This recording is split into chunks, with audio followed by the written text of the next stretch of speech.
శాంతి. నమస్కారం. ప్రజాపిత బ్రహ్మకుమారి ఈశ్వరీయ విశ్వవిద్యాలయం ఈరోజు ఇన్ని శాఖలుగా ఏర్పడటానికి, ఎంతో మంది వారి జీవితాన్ని సుఖశాంతులతో గడపడానికి ఎంతో మంది ఆదిరత్నాలు వారు ఎంతో త్యాగము తపస్య చేశారు. మరి అలాంటి ఆదిరత్నాలలో విశ్వరతన్ దాదా గారు ఒకరు. ఈరోజు రాజయోగి విశ్వరతన్ దాదా గారి గురించి బ్రహ్మకుమార్ శ్రీనివాస్ అన్నయ్య గారి ద్వారా వివరంగా తెలుసుకుందాము. మరి శ్రీనివాస్ అన్నయ్య గారు వారు గత 40 సంవత్సరాలుగా ఈ ఈశ్వరీయ సేవలను అందిస్తూ ఉన్నారు. మరి వారు భగవంతుడి సేవలో వారి జీవితాన్ని సమర్పించారు. అన్నయ్య ఓం శాంతి. నమస్కారం. అన్నయ్య, విశ్వరతన్ దాదా గారు ఆ పేరు వినడానికి కూడా చాలా డిఫరెంట్గా ఉంది.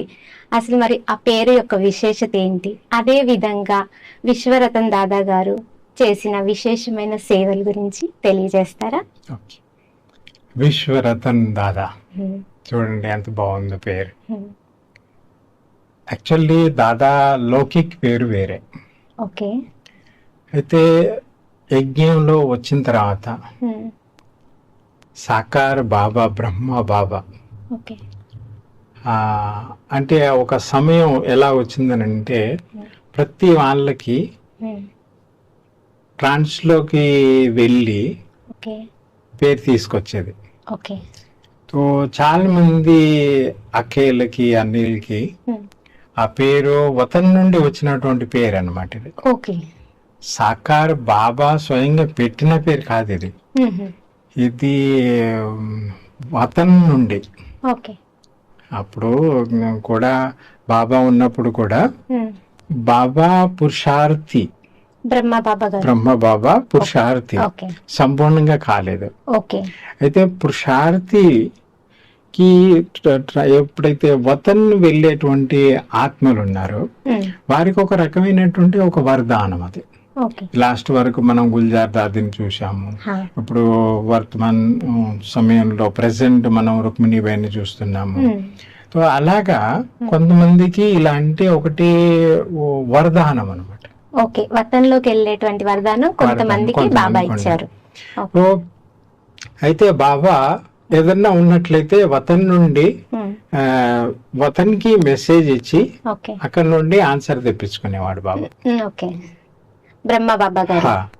అయితే బ్రహ్మ బాబా ఇలా కూడా అనేదన్నమాట, ఈ బ్రహ్మ ఎలా ఉన్నాడు సాకారంలో, ఈ బ్రహ్మ ఎలా ఉన్నాడు, వతన్లో ఉన్నటువంటి సంపూర్ణ బ్రహ్మ ఎలా ఉన్నాడు. ఓకే. సో వీళ్ళు చాలా ఇన్నోసెంట్ పిల్లలు. వారు వతన్లోకి వెళ్ళి ఉన్నది ఉన్నట్టుగా వచ్చి చెప్పేదన్నమాట. ఓకే. సో దానికి వెళ్ళినట్లయితే ఇంకా చాలా వివరంగా ఉంటుంది. అయితే విశ్వరతన్ దాదా పేరు కూడా వతన్ నుండి వచ్చినటువంటి పేరు. ఇప్పుడు చూడండి, విశ్వం మొత్తం ప్రపంచం. ఇతను ఒక రతన్, డైమండ్. దాదా అంటే పెద్ద అన్నయ్యని దాదా అంటారు. ఓకే, చాలా సీనియర్ మోస్ట్ వాళ్ళని పెద్దవాళ్ళు కాబట్టి దాదా అంటారు, వయసు ప్రకారంగా. అయితే మొదట్లో వచ్చినటువంటిది కాదు ఈ శబ్దం. ఇప్పుడు దాది వాళ్ళు ఉన్నారు. దాది వాళ్ళు అన్నది తర్వాత సీనియారిటీ పెరిగిన తర్వాత, ఒక ఏజ్ తర్వాత అలాగా పేరు వచ్చేసింది అనమాట. ముందు అయితే బెహన్ అని, అన్నయ్య అని ఇలాగా పిలుచుకునేది కదా. మనం విశ్వరతన్ దాదా గారి యొక్క విశేషతలు, వారు చేసిన సేవల గురించి శ్రీనివాస్ అన్నయ్య గారి ద్వారా తెలుసుకుంటున్నాము. వారి యొక్క విశేషతలు ఎన్ని తెలుసుకున్నా ఇంకా తెలుసుకోవాల్సినవి చాలా ఉన్నాయి. నెక్స్ట్ ఎపిసోడ్ లో అన్నయ్య గారి ద్వారా మరికొన్ని వారి యొక్క విశేషతల గురించి తెలుసుకుందాము. ఓం శాంతి. నమస్కారం.